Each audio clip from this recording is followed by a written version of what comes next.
जय हिंद स्टूडेंट्स, स्वागत है आपका त्रिशूल डिफेंस एकेडमी में। आज फिर से लेकर आए हैं आपके लिए कुछ बहुत ही अच्छा जो आपके एनडीए एग्जाम के लिए हेल्प करने वाला है।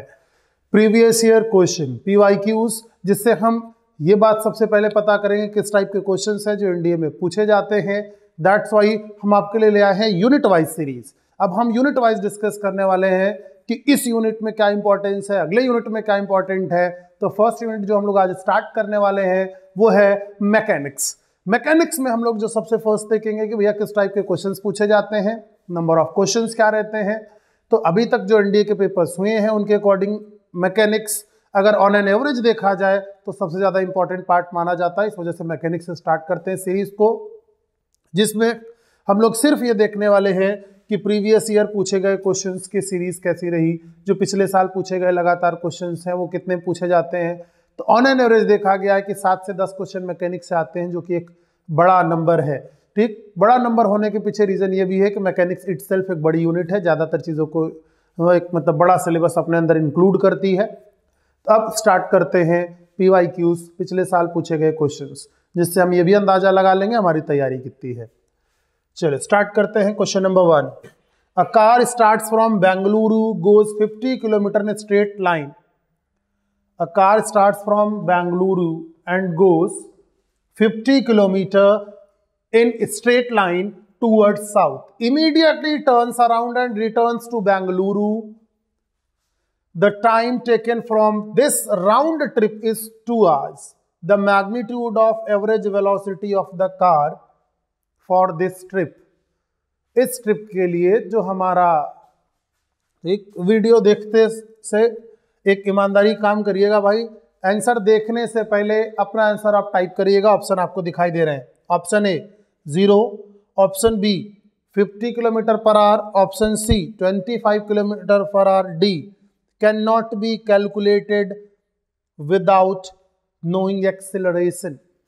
कह रहा है एक कार बेंगलुरु से शुरू हो, दक्षिण की ओर सीधी रेखा में 50 किलोमीटर प्रति घंटा से जाती है, 50 किलोमीटर जा रही है, 50 किलोमीटर चली जाती है, तुरंत मुड़ती है और बेंगलुरु लौट आती है। वहां से गया और रुका नहीं, वहां से तुरंत वापस आ गया बेंगलुरु। अब कह रहा है कि इस पूरे ट्रिप के लिए जिसका समय 2 घंटा लगा है, इस चक्कर का औसत वेग बताए, वेलोसिटी, एवरेज वेलोसिटी बताना है। तो बोले एवरेज वेलोसिटी क्या बताता है? Total displacement upon total time taken. तो फाइनल डिस्प्लेसमेंट कितना हुआ? बोले फाइनल डिस्प्लेसमेंट हुआ बेटा 0। और जब फाइनल डिस्प्लेसमेंट 0 है तो displacement upon time, displacement upon time में क्या मिला? बोला displacement upon time is also 0। 0 is divided by some number is 0। 0 को किसी नंबर से आप डिवाइड करो, आंसर क्या मिलने वाला है? 0 मिलने वाला है। चलो नेक्स्ट पे चलते हैं।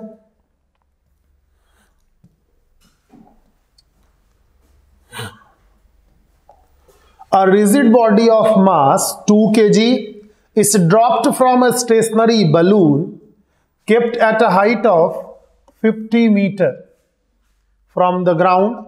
The speed of the body when it just touches the ground and total energy it is dropped from the balloon are respectively. Total energy चाहिए कि जब हमने उसको छोड़ा उस समय उसकी टोटल एनर्जी क्या थी, और जब वो ग्राउंड को टच किया, ग्राउंड को टच करते समय उसकी वेलोसिटी क्या थी, ये बात जानना है। तो सबसे पहले देखो कि हम मान लेते हैं कि भैया बलून है, यहाँ पे बलून से हमने छोड़ा, जो बलून कितना है? बोले बलून की हाइट है 50 मीटर। तो बलून की हाइट 50 मीटर है, तो आप ये समझो कि किस यहाँ से किस वेलोसिटी से आकर के हिट करेगा। तो बोले इसको करने के कई अलग अलग तरीके हो सकते हैं। जैसे पहला, अब आप पहले यही निकाल लीजिए कि इसकी एनर्जी कितनी है। मास 2 kg का है, मास दिया हुआ है 2 kg, तो इसकी पोटेंशियल एनर्जी निकाल लीजिए उस हाइट पर कितनी है। बोले gravitational potential energy is mgh, 2 into 9.8 into height कितना दिया हुआ 50, तो कितना मिल गया बेटा? हमको एनर्जी मिल गया 980 जूल। तो 980 जूल कहाँ दिखाई दे रहा है आपको? 980 जूल एनर्जी, बोले 980 जूल एनर्जी हमको यहाँ दिख रहा है, और 980 जूल एनर्जी यहाँ पर भी दिखाई दे रहा है। ठीक, तो हमको एनर्जी मिल गया कितना? 980 जूल। अब क्या चाहिए, बोले हमको चाहिए इसकी वेलोसिटी कि वो किस वेलोसिटी से आएगा, नीचे आने की क्या वेलोसिटी है उसकी। तो नीचे आने की वेलोसिटी देखा जाए क्या होगा। तो बोले ये जब नीचे आएगा तो पूरी पोटेंशियल एनर्जी काइनेटिक में चेंज हो जाएगी। तो हम यहाँ पर क्या लिख सकते हैं, half mv² is equals to क्या लिखेंगे, ये पोटेंशियल एनर्जी mgh। तो ये कितना मिला अपने को, बोले 980 जूल। कितना मिल गया, 980 जूल। तो हमारा जो एनर्जी है वो कितना है, 980 जूल है।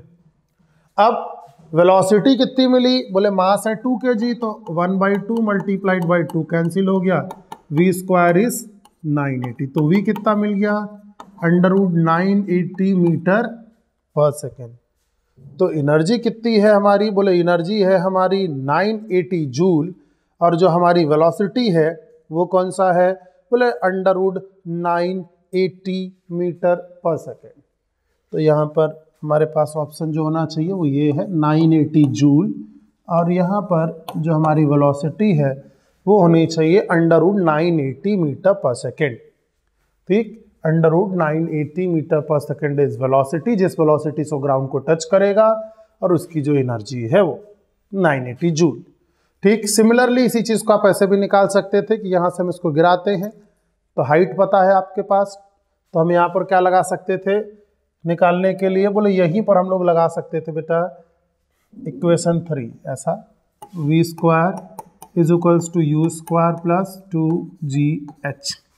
तो v² बोले यही तो जानना है, ये कितना है, बोले u कितना है 0 है, 2 g की वैल्यू कितनी है 9.8, h की वैल्यू कितनी है 50, इससे भी वही आंसर मिलेगा। v कितना हो गया, बोले √ ये कितना हो गया 980 मीटर पर सेकेंड। तो हमको यहाँ पर जो आंसर मिलेगा, मतलब हमारी जो वेलोसिटी है वो कितनी है √980 मीटर पर सेकेंड, और जो हमारा एनर्जी है वो कितना है 980 जूल। ठीक, जिस वेलोसिटी से वहाँ पहुँचेगा, चाहे पोटेंशियल एनर्जी के भी केस में इसको देख सकते हैं। ठीक, तो यहाँ पर आप इसको ठीक कर लीजिएगा, चाहे तो यहाँ से रूट हटा दीजिए, सिर्फ ये रूट हटा दीजिए तो ऑप्शन बी ठीक हो जाएगा। चलो अगला देखा जाए। In the given value v versus time graph, acceleration और deceleration versus represented by time segment. ये आपको दिख रहा है ABC, ये हमको ग्राफ दिखाया गया है, ये वेलोसिटी को रिप्रेजेंट कर रहा है, ये टाइम एक्सिस को। तो कह रहा है इस वेलोसिटी टाइम एक्सिस में आप बताइए कि हमको कौन सा ऐसा सेगमेंट है जो एक्सेलरेशन दिखा रहा है। ठीक, तो देखो इसमें हम लोग ये देख सकते हैं, थोड़ा सा ग्राफ हम और क्लियर बना देते हैं। ग्राफ ऐसा बना हुआ है,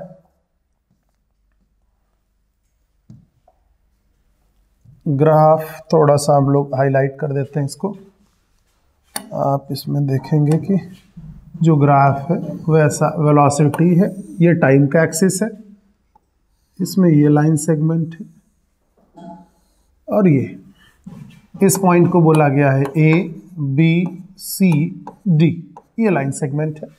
ठीक है, अब आपको दिखाई दे रहा है यहां से AB, BC और CD। ठीक, अब देखा कि जब हमको ये बात यहां पर दिखाई दे रही है तो वेरी क्लियर वे हम ये कह सकते हैं कि भैया ये वेलोसिटी है, ये टाइम का ग्राफ है। तो वेलोसिटी टाइम ग्राफ में जो ये हमको लाइन सेगमेंट बता रहा है, ये क्या बता रहा है, बोले वेलोसिटी कम हो रही है। तो वेलोसिटी कम होने का मतलब ये क्या बता रहा है, रिटार्डेशन। और इधर C से D में जाते समय क्या बता रहा है, ये बोले एक्सीलरेशन, वेलोसिटी बढ़ रही है। ठीक, तो हमको क्या बताना है, बोले आपको क्या बताना है, त्वरण और मंदन, कि त्वरण क्या है, कितना त्वरित किया गया है और कितना मंदित किया गया है। तो ये आसान होगा अब आपके लिए। AB क्या बता रहा है, बोले AB, तो हमको पहले क्या लिखना है, त्वरण। तो त्वरण कौन बता रहा है, CD। तो आपको कहीं पे पहले CD दिख रहा है, बोले हाँ इसमें दिख रहा है, इसमें दिख रहा है। AB फिर रिटार्डेशन में आना चाहिए, तो बोले CD के साथ AB सिर्फ इसमें है। ठीक, क्योंकि CD है एक्सीलरेशन और AB है रिटार्डेशन, तो इस वजह से यहां पर कौन सा है, ऑप्शन C इज करेक्ट।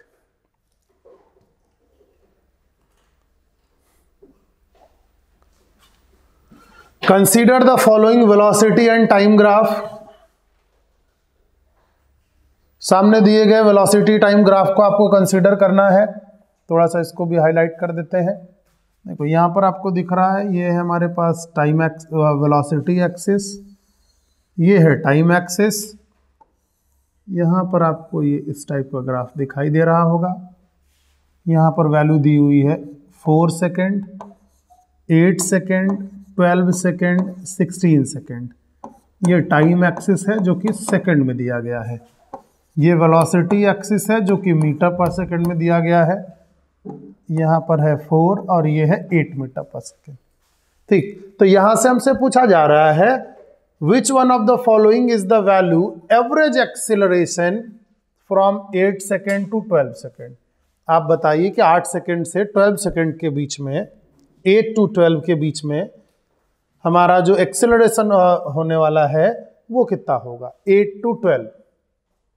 तो हम यहाँ पे निकाल सकते हैं। बोले rate of change of velocity कितना हो गया, बोले 4 से लेकर 8 सेकंड में टाइम कितना लगा, बोले 4 सेकंड लगा। और वेलोसिटी कहाँ चली गई, बोले 8 to 4।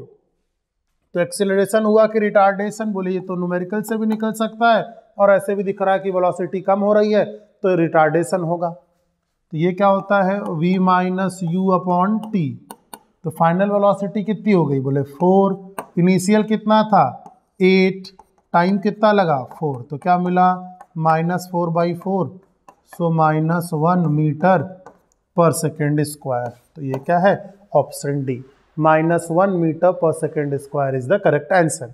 अब देखें, इतना सॉल्व करने नहीं जाएंगे एनडीए के एग्जाम के लिए। एनडीए में कैसे करेंगे, आपने देखा वेलोसिटी में कितना चेंज है, बोले 4 मीटर पर सेकेंड, 8 से 4 पे आ गया, टाइम भी कितना लगा 4, तो सिंपल 4 डिवाइडेड बाई 4 इज 1। बोले निगेटिव सिंबल का क्या, वेलोसिटी कम हो रही है मतलब रिटार्डेशन आया, और जब रिटार्डेशन आएगा तो उसे क्या बोलेंगे, निगेटिव सिंबल लगाएंगे। इस वजह से डी आ गया ये।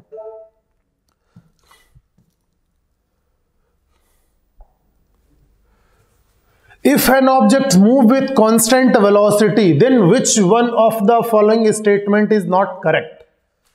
यदि कोई वस्तु निरंतर वेग से चलती है तो निम्नलिखित में से, निरंतर नहीं, यहां पर हम लोग थोड़ा सा वर्ड इसके लिए दूसरा ले आते हैं, कांस्टेंट वेलोसिटी, नियत वेग से। ठीक है, कांस्टेंट, वैरी नहीं कर रही है, सेम वेग से चल रहा। तो निम्नलिखित में से कौन सा कथन सत्य नहीं है, ठीक, फॉल्स ढूंढना है, गलत वाला। पहला, it's motion is along straight line, ये तो ठीक है, जब वेलोसिटी नहीं बदल रही, क्योंकि वेलोसिटी वेक्टर क्वांटिटी है, डायरेक्शन बदला तो velocity change. It's speed changes with time, कह रहा है स्पीड बदल जाएगा, ये सही नहीं है, मतलब यही पकड़ना था अपने को कि गलत क्या है। ठीक, बोले ये क्या कह रहा है, it's speed changes with time, इसकी गति समय के साथ बदलती रहेगी, नहीं बदलेगी। जब वेग ही नहीं बदल रहा है तो स्पीड नहीं बदलेगा।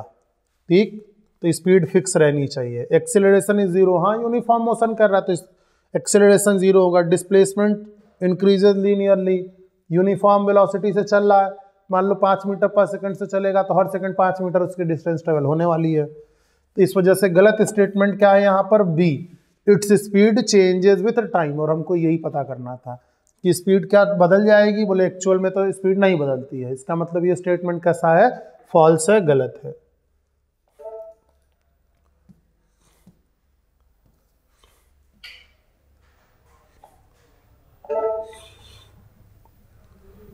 An object is moving with uniform acceleration a. Its initial velocity is u and after time t is velocity is v. The equation of its motion is v is equals to u plus at. The velocity along y-axis, time along x-axis, graph will be straight line. कह रहा graphic straight line से represent किया गया है।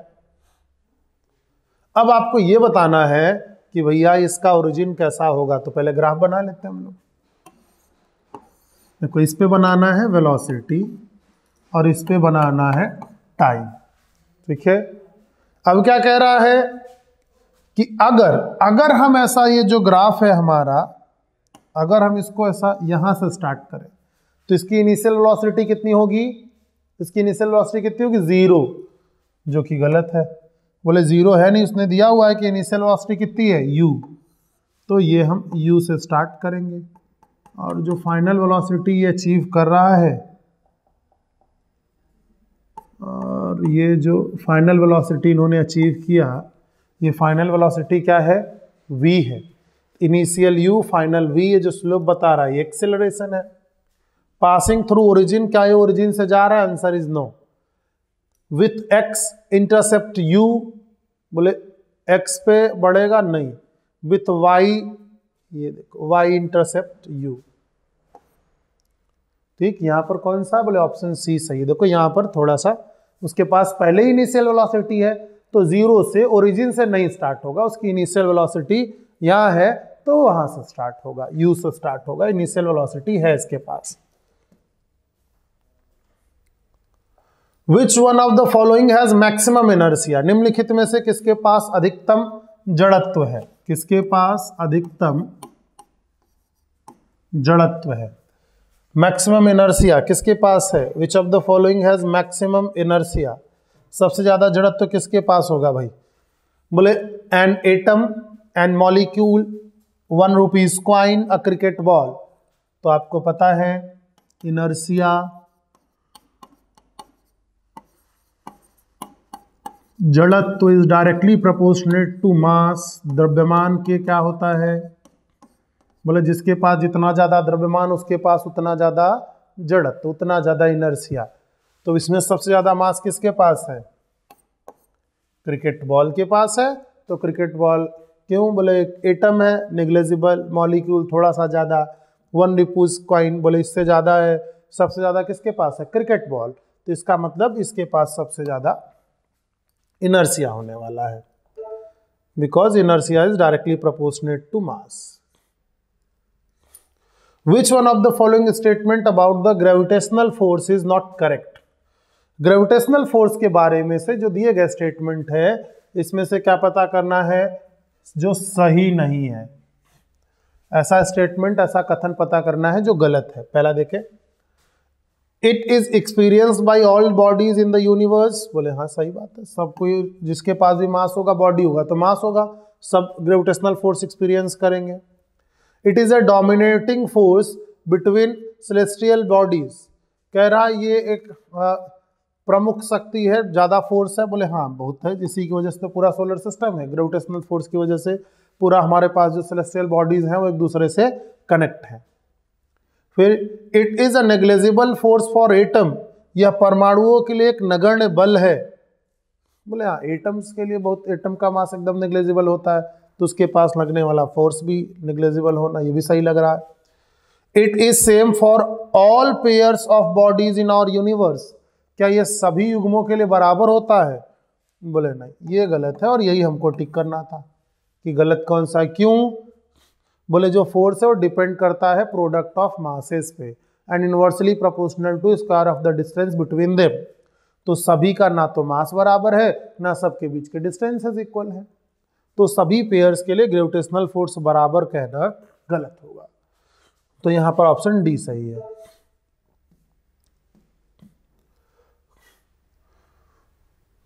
Which one of the following statement about the mass of a body is correct? किसी पिंड के द्रव्यमान के बारे में निम्नलिखित में से कौन सा कथन सही नहीं है। ठीक, फिर से क्या पता करना है, अबाउट द मास इज, ठीक, किसी पिंड के द्रव्यमान के बारे में निम्नलिखित में से कौन सा कथन सही है। अब की क्या पता करना है, करेक्ट स्टेटमेंट पता करना है, correct. It changes from one place to another place, बोले नहीं मास बदलता ही नहीं है, mass is quantity of material contained by it, जब तक उस बॉडी में से कुछ द्रव्यमान नहीं, कुछ उसमें से मटेरियल नहीं निकालेंगे, किसी पदार्थ में, किसी भी निकाय में निहित पदार्थ की मात्रा को उसका द्रव्यमान कहते हैं। तो जब उसमें से कुछ मटेरियल, कोई पदार्थ बाहर नहीं आएगा, तब तक उसका मास सेम रहेगा। इट इज सेम एवरीवेयर, यही सही है। It depends upon it shape, बोले शेप से कोई लेना देना नहीं है। It does not depends upon temperature, कह रहा कि टेम्परेचर पर डिपेंड नहीं करता है, इससे तापमान पर निर्भर नहीं करता है। बोले ठीक है, अभी इसका कोई लेना देना नहीं। मास के पास क्या चीजें हैं? बोले मास कैसा रहेगा? मास सेम रहेगा, सभी जगह पे मास बराबर रहने वाला है। ठीक, चलो एक और क्वेश्चन देखते हैं। A ball balances on a vertical rod is an example of. एक ऊर्ध्वाधर छड़ पर एक बॉल को संतुलित किया गया है। ऊर्ध्वाधर छड़ पर संतुलित गेंद एक उदाहरण है। स्टेबल इक्विलिब्रियम, बोले स्टेबल इक्विलिब्रियम क्या होता है? बोले उसको आप हटाएंगे फिर वापस अपनी जगह आ जाएगा, उसे स्टेबल बोलते हैं। तो क्या बॉल के गिराएंगे तो वापस आएगा अपने आप फिर वहां? बोले नहीं आएगा। ठीक, अनस्टेबल इक्विलिब्रियम, बोले हाँ इक्विलिब्रियम में तो है लेकिन थोड़ा सा फोर्स लगने पर वो चला जाएगा, मतलब वो क्या है? अनस्टेबल इक्विलिब्रियम का एग्जाम्पल है। ठीक, न्यूट्रल इक्विलिब्रियम, तटस्थ संतुलन, बोले न्यूट्रल में क्या होता है? बोले आप जहां आगे कर देंगे वो फिर न्यूट्रल हो जाएगा, लेकिन बॉल जब रॉड से आएगा तो तुरंत इक्विलिब्रियम में नहीं पहुंचेगा। परफेक्ट इक्विलिब्रियम मतलब चाहे जो कर लीजिए इक्विलिब्रियम में ही रहेगा। तो बोले यहाँ पर क्या सही ऑप्शन है? अनस्टेबल इक्विलिब्रियम, अस्थिर संतुलन में। ठीक, इस सेशन के लिए इतना ही। थैंक यू, जय हिंद। जहां बनते हैं देश के गौरव, इंडिया का एकमात्र ऐसा कोचिंग इंस्टीट्यूट जहां कैडेट्स को ट्रेन किया जाता है आने वाले डिफेंस एग्जाम के अनुसार। अगर आपका भी सपना है भारतीय सेना में शामिल होकर देश की सेवा करने का, तो आज ही ज्वाइन करें त्रिशूल डिफेंस एकेडमी।